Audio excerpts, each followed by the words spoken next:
Hello दोस्तों, मैं doctor Gita Awasthi नई कहानी के साथ आपसे मुखातिब हूँ। कहानी का कथानक वर्तमान युग में लड़के लड़कियों की प्रेम कथाओं पर निर्भर करता है।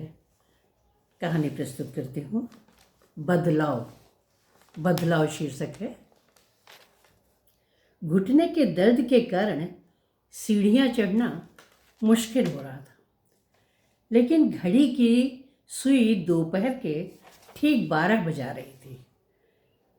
ऊपर छत पर तो पहुंचना ही था, वरना दिनचर्या का एक कोना रीता रह जाता। पिछले 2 महीने से मैं लगातार ठीक समय पर छत पर पहुंच जाती हूँ। सामने की छतों में से एक पर एक लड़का आता है और दूसरी छत पर लड़की। दोनों अक्सर इशारों में बात करते हैं। कभी कभी पत्थर पर लपेटकर कागज भी एक दूसरे की छतों पर फेंके जाते हैं। 60 साल की उम्र में इस बचकाने रोमांस में रस क्यों आने लगा था, ये तो मैं भी नहीं जानती। शायद स्वयं कभी रोमांस न कर पाने का मलाल भी था।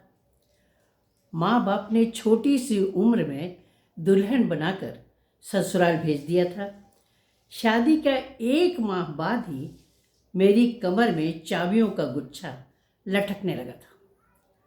कभी किचन तो कभी आंगन, कभी ससुर जी की दवा तो कभी सास की मालिश। दिन पल भर में उड़ जाता था और रातें तो नींद के लिए भी कम पड़ती थी। वैसे ये सच था कि मैं ये सब कुछ बड़े आराम से करती थी और मैं पूरे घर में मेरा ही राज चलता था। क्या सब्जी बनेगी, त्योहारों पर क्या क्या बनेगा, ये सब मैं खुद ही तय करती थी। ससुराल में मैं मालकिन, बहू, पत्नी, माँ, दादी सब कुछ बनी, लेकिन प्रेमिका कभी नहीं बन पाई। पति अत्यंत सीधे शांत व्यक्ति थे, सपाट जिंदगी जीने वाले। सपाट जिंदगी जीने के आदी थे वो, इसलिए लाड़ मनुहार, रूठना मनाना, विरह की व्याकुलता आदि क्षण जीवन में नाम मात्र के लिए आए। पति अपने माँ बाप की इकलौती संतान थे, इसलिए मायके जाना भी कम ही नसीब हो पाता था। अब मायके जाने का मन भी नहीं करता था। घर में बेटा बहू, पोता पोती सभी हैं। दिन के 12 बजे छत पर जाने का कोई तो बहाना होना चाहिए था, इसलिए सूखे कपड़े उठाने का काम ले लिया था। ठीक ही कहते हैं, नारी कभी स्वतंत्र नहीं होती। बचपन में माँ बाप भाई, जवानी में पति, बुढ़ापे में बेटों की अधीनता। अब अगर कपड़े उठाने का बहाना न हो तो जांच पड़ताल शुरू हो जाएगी। कल से मन को कुछ भी अच्छा नहीं लग रहा है। पता नहीं क्यों कल छत पर लड़का आया ही नहीं। लड़की बेचारी चिलचिलाती धूप में आधे घंटे खड़ी रही थी।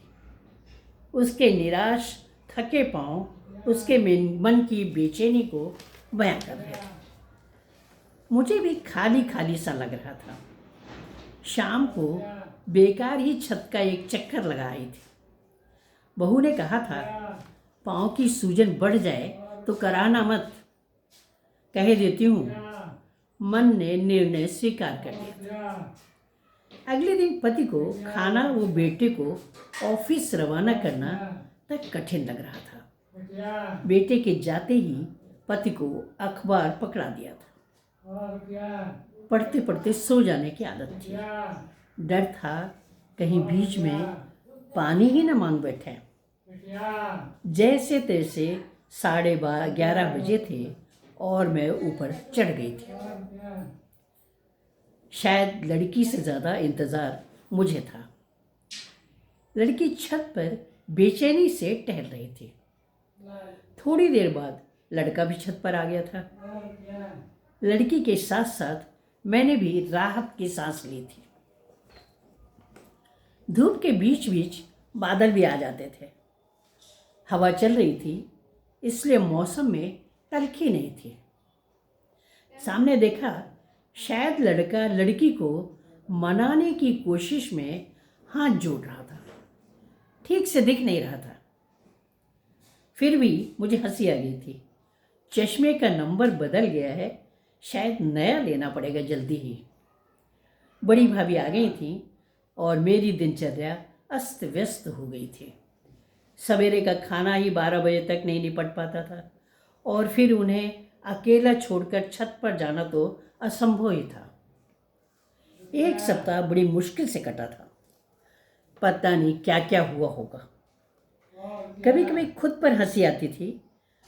मुझे उनके प्रसंग से क्या लेना देना, बल्कि बुजुर्ग होने के नाते मुझे तो उनके माँ बाप को बता देना चाहिए सारा वाकया। लेकिन मैं तो जैसे उनके सुख दुख में शामिल हो चली थी। भाभी के जाने के बाद पहली फुर्सत में मैं छत की ओर भागी थी। अरे ये क्या! लड़का पतली सी पटिया पर चलकर लड़की के पास आ रहा था।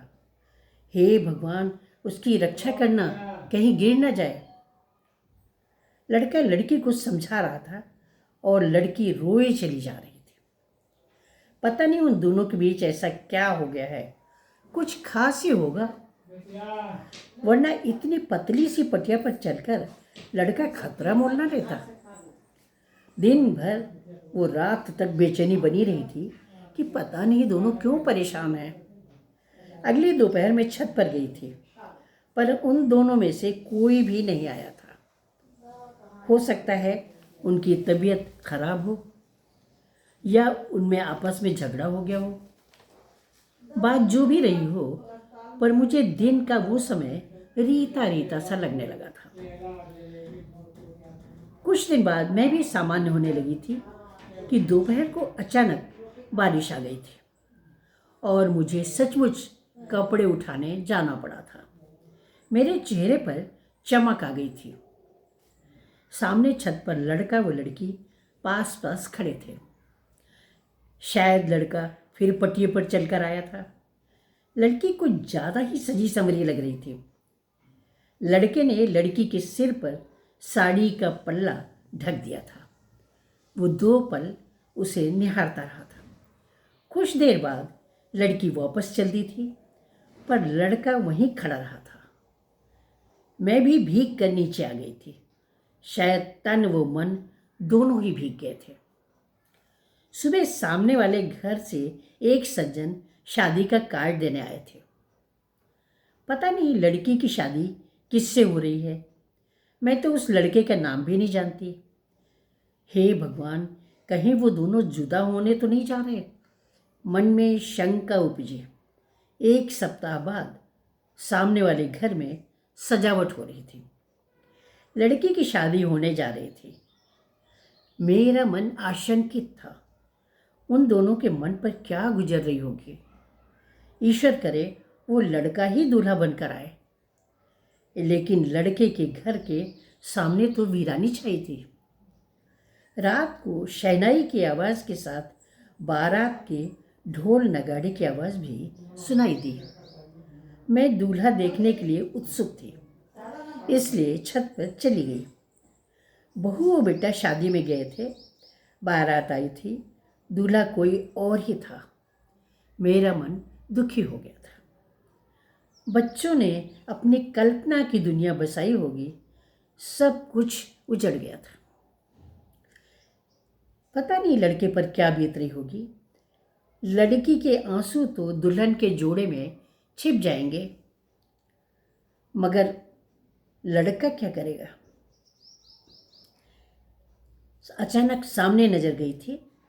लड़का किसी और लड़की के साथ दिखा। दुल्हन नीचे जयमाला डाल रही थी और ऊपर लड़के के साथ उसकी कोई सखी थी। सोच रही थी कि क्या मन में बदलाव इतनी जल्दी आ जाता है।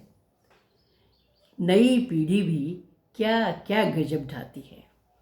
नमस्कार।